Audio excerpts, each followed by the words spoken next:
kahimtang sa panahon ng latest news. Daron sa tuloy niyang Pag-asa Mactan, pinagi ni Sir Manny Jan Agbay. Sir Manny, good morning. Yes, good morning. San Usta na sukinting paminaw. No kanyang pinakalaing kalambuan sa kung panahon sa sunod nga 24 oras. Ang atong gimontor karon nga LPA usa na kahimpit nga bagyo og gipangalan kini nga tropical storm nga si Dindo. Kini ang alas 3 sa kadlawon, ang sentro sa tropical storm nga si Dindo kaya nagsigpatan kini base sa itong available nga data nga nasa 635 km amihan ang silangan sa Itbayat, Batanes. Kini nagdala sa kusgon sa hangin nga moabot og 65 km per hour, dulsang sentro og mga pag-uros nga moabot og 80 km per hour.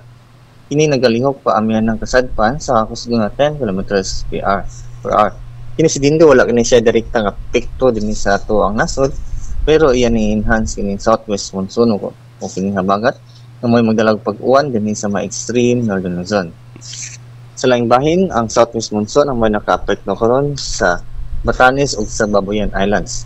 Samtang dinhi sa Metro Cebu, lakip na sa probinsya sa Sugbo ug nabalingbahin sa Visayas kay makasanati tag generally favorable condition nga napanagsang pagpanag-um ngadto sa dag-umon nga kagnitan nga mga tsansa sa isolated na ulan ug mga panugdog pilat ug tungod kini sa mga localized thunderstorms.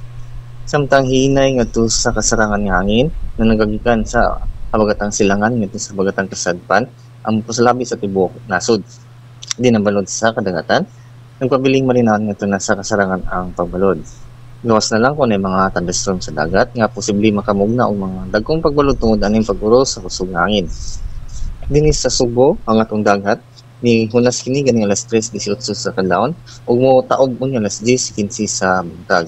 Temperatura karong adlaw magagikan sa 26 ngadto na sa 33 degrees centigrado. Atong sunrise karong tagtaod alas 5:31 sa buntag ngadto nga sunset unya alas 6:00 sa hapon. Ug mo lang kanatong latest gikan diri sa Butan sa Pag-asa diri sa Mactan kini si Manny Jan Agbay may buntag. Sir Manny. Yes sir. Ang kini si Dindo unsay kuno ni ang hangin yang gidao ang uwan. Ano sir? Ang kini si musod si Dindo ba? Hangin ang iyang kusgon o ang kusog ang uwan ani? Ang karon sir, tropical storm ra man siya no. So iyang kuan ni mostly ang kuan hangin pero wa man tay direct epekto diri sa nasod. Okay. Nya posible na ni siya mo gawa sa par karong buntaga.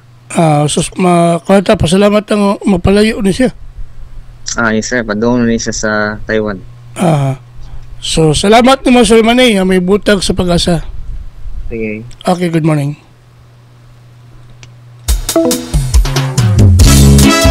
Salamat ni Sir Manny Jan Agbay, ang atong weather specialist gikan sa Pag-asa Mactan nga naghatod sa tong dagan sa kahimtang sa panahon nining adlaw Lunes, Agosto 19, 2024. Matay gipasidaan ni Sir Manny Jan Agbay nga si Dindo, tropical depression naman, di lang po tangay mo kumpiyansa kay matay pa niya mapagawas na hinoon.